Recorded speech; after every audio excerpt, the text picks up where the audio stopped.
आज का क्वेश्चन है प्रॉब्लम्स ऑन अर्थमेटिक मीन। ठीक है, यानी आज हम लोग माध्य के बारे में पढ़ेंगे और ये भी दो तरीका रहेगा।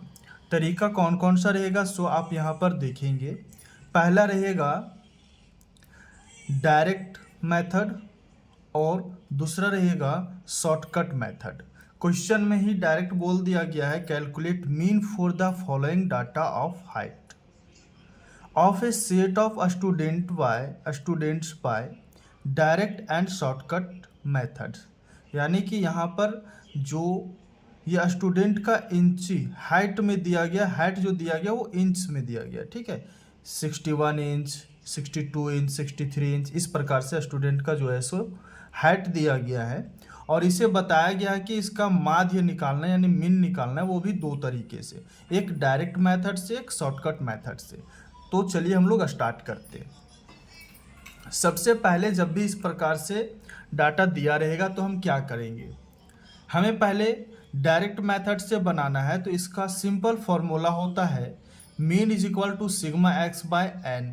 अब यहाँ पर ध्यान देंगे कि ये सिग्मा एक्स और एन क्या है, इसका मतलब होता है मीन यानी माध्य। ठीक है, दूसरे में सिग्मा एक्स, एक्स का मतलब हो गया जितने यहाँ दिए गए हैं सभी को x अगर मान लेते इसको x मानते तो ये भी x1 x2 x3 इस प्रकार से हो जाएगा। और सिग्मा का मतलब होता है सभी को जोड़ना। ठीक है, योग। तो सिग्मा x यानी इन जितने भी दिए रहेंगे सबका जोड़, तो सबको जब अगर हम जोड़ेंगे तो ये चीज़ मिल गया।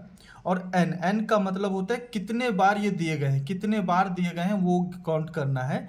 तो दिए हैं 14 बार, 1 2 3 4 5 6 7 8 9 10 11 12 13 14 इस प्रकार से दिए गए, तो इसको n माना जाता है। और इसे जब फिर लिखने के बाद डिवाइड दे देंगे तो जो हमारा आएगा यही हमारा क्या कहलाएगा, मीन कहलाएगा। यही हमारा क्या कहलाएगा, मीन कहलाएगा। तो ये हमारा कौन सा मेथड था, डायरेक्ट मेथड था। कौन सा मेथड, डायरेक्ट। अब हम लोग चलते हैं शॉर्टकट मेथड्स में। ठीक है, ये क्या होता है शॉर्टकट मेथड्स। अब यहाँ पर ध्यान देंगे, एक बॉक्स आपको दिखाई देगा, इस प्रकार से आपको ये क्वेश्चन में दिया हुआ रहेगा। सिंपल आपको ऐसे उसी तरह से कॉपी कर लेना है। ठीक है, ऐसे कॉपी करने के बाद जो दिया हुआ रहेगा, जो भी दिया रहेगा उसे हम x मानेंगे और उसके बावजूद जो हम काम करेंगे उसको u मानेंगे।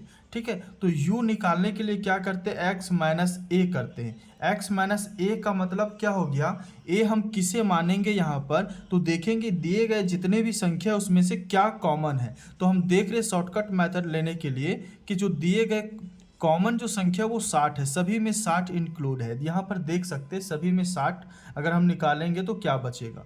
तो x माइनस ए हम करते हैं u निकालने के लिए, तो x यानी कि जो संख्या दी गई है और a क्या हो जाएगा, जो हम 60 माने हैं कि इसमें क्या संख्या कॉमन निकाला जा सकता है। ठीक है, आसान करने के लिए। तो यहाँ पर देखिए अगर 60 माइनस करते तो 1 बचेगा।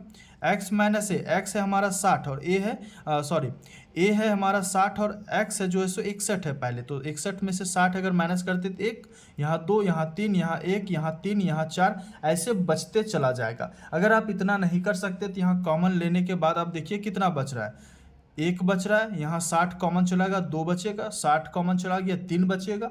ठीक है, इस प्रकार से यहाँ पर आप कॉमन ले लेंगे। कॉमन लेने के बाद जो यहाँ पर आएगा u का वैल्यू जो भी आएगा उसे आप ऐड कर लोगे। ठीक है, ऐड करने के बाद यहाँ पर ध्यान देंगे कि n तो हमें पता है कितनी बार संख्या दी गई है, 14th बार। ठीक है, और ऐड करने के बाद u हमें कितना मिला है, तो 45 मिला है। ठीक है, इसमें शॉर्टकट में मीन निकालने का फॉर्मूला होता है mean is equal to A plus sigma U by N, जहाँ पर ए हमें क्या मिला 60 जो कॉमन लिए थे, प्लस इन सिग्मा यू यानी यू हमारा निकला ये, तो ये सभी को जोड़ने पर निकला है। ठीक है, तो ये सिग्मा यू हम मान सकते हैं। तो सिग्मा यू जो है सो 45 और एन क्या हमारा 14, फिर 60 का 60, इसे जब हम डिवाइड करेंगे 3.2 आ जाएगा और जब इसे ऐड करेंगे तो यू आ जाएगा 63.2।